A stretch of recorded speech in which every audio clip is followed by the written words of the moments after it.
আসসালামু আলাইকুম রহমাতুল্লাহি অবারাকাতুহু।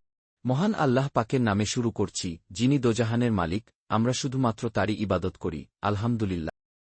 একজন চোর রাতে একটি মুসলিম পরিবারের ঘরে চুরি করতে ঢুকল। সে ঘরের প্রতিটি কোণে ভালোভাবে তল্লাশি করল, কিন্তু কিছুই পেল না যা চুরি করা যায়। হতাশ হয়ে সে যখন বেরিয়ে যাচ্ছিল, তখন ঘরের মালিক ঘুম থেকে উঠে গেল। মালিক চোরকে দেখে অবাক হয়ে বলল, হে ভাই, তুমি কি খুঁজছিলে? চোর বলল, আমি চুরি করার জন্য এসেছিলাম, কিন্তু এখানে কিছুই পেলাম না। ঘরের মালিক বললেন, তাহলে তুমি এমন কিছু নিয়ে যাও যা তোমার আসল জীবনে কাজে লাগবে। চোর অবাক হয়ে জিজ্ঞাসা করল, কিভাবে?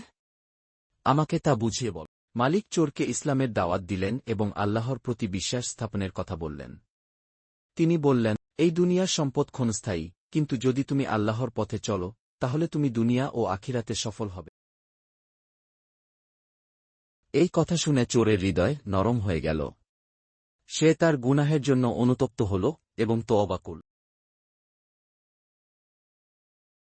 এরপর থেকে চোর তার জীবনের প্রতিটি কাজ সৎপথে করার প্রতিজ্ঞা করল।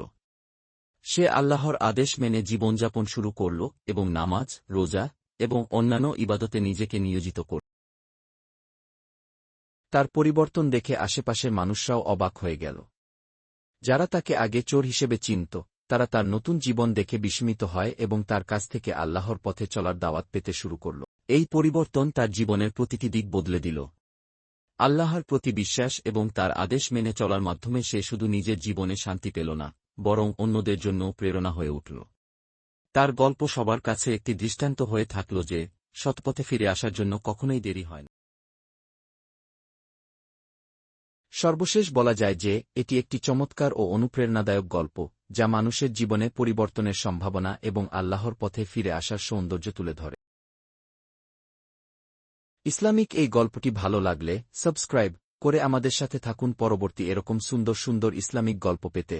আল্লাহ হাফেজ।